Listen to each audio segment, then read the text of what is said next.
Hey, this is Kurt the Boat Doctor down here at the big, beautiful bay down here. Old Global's getting some logs about ready to pull out of here, it looks like. Restacking logs, must have another one coming back to back. Anyway, down here in the 15-foot resorter smokercraft, clean little boat. This is Chris's boat, my buddy Chris. 2023 with an F-150. This thing would sink.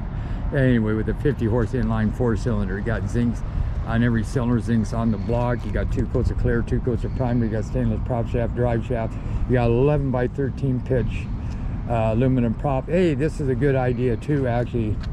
You got planing plate, these fins, plus you got this trolleys right here. So what's kind of cool on this is you can't, like say before these things were solid, so it would happen if you had a high horsepower and you ran one of these and you gave it gas, you could just twig the hell out of here sometimes to break your stag.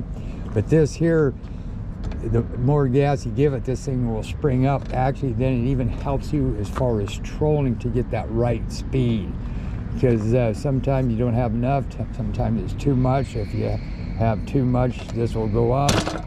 So that's nice, and that will help you plane at lower speeds. So it's a good idea. So on these here, you put them in gear when you want to release this, just in gear with a little gas, and then you pull up on this, and then that would raise this, and then you just hit the gas and it will lock up on you like that. To release it, just drop it back up a second. What I would do is get a big bright red or yellow orange sticker and put back here, so then you can tell if it's down or up. Yeah, you got even like little trim tabs on there. That was a good idea to help keep it stable and pop it up quicker. You got your screen down there, that's for your live well. You got your drain over there. You got your main drain for the bilge right there. You got your motor stop right here. So if you're doing this, you can bring this down, you trim this up until that drops, and just go until it just touches. Don't do it anymore. And then you just bring it up. Make sure you do this, like I say, before you get to the water. It doesn't matter if you get in the water, but it's just that way you don't have to remember if you hit it and people are waiting. It takes time. So just easier to do it before you put the boat in the water. You got your arrow and your fuel. Just make sure you point it up towards or sideways. You don't pump this if the arrow is down or a backfill. That's good. It's got a portable 6-gallon tank.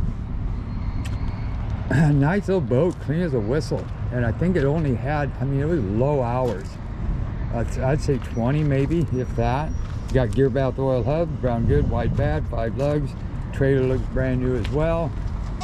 You got a 2-inch ball, flat 4. And then what I'm going to do here is, I normally don't do this because if you forget, but I'm going to release this to get this off because it's bound up like by this. So, but just remember to lock that and retighten it. Make sure it's locked so you don't lose your boat on the ramp. But that's what I've been telling people. If that gets up there and gets bound by this, when you dip it in that water, and of course you got water clean up to here, you're fighting and fighting to get that off because you have to get that off first. But anyway, then I gotta look for this too. But I'm pretty sure the customer must have left it, or it's in that box. Your bow light, this is your horn as well, and your anchor light. I'll check in here. This is a Minnesota power drive. I'll just check, make sure all the headings are good on this and it's calibrated. There's not a lot of calibration to do to these, but there's your remote. I'll just check that out. They went to the new style remote, by the way. See the little doors missing off your cup holder. This here should be your live well. Can't reach it from here. Pull holders, 2 seats removable. Batteries there, fuel tanks there, so these seats can go to the back if you just want to sit back there, or to the front. Cup holder up front. This here is where he's got his bow mount, his battery for his bow mount, and there's storage up underneath there as well. Got his pole holder. This would be an awesome boat out here for salmon fishing up the rivers, bay. Like right now, I'd just be heading up the river with this sucker. Now between this and that bow mount, he's got it perfect. So say he was out there, the wind was blowing, they're lightweight boats.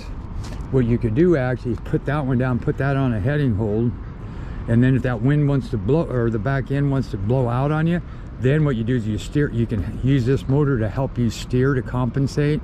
Like say it was going this way, you turn the motor this way to help to bring that back.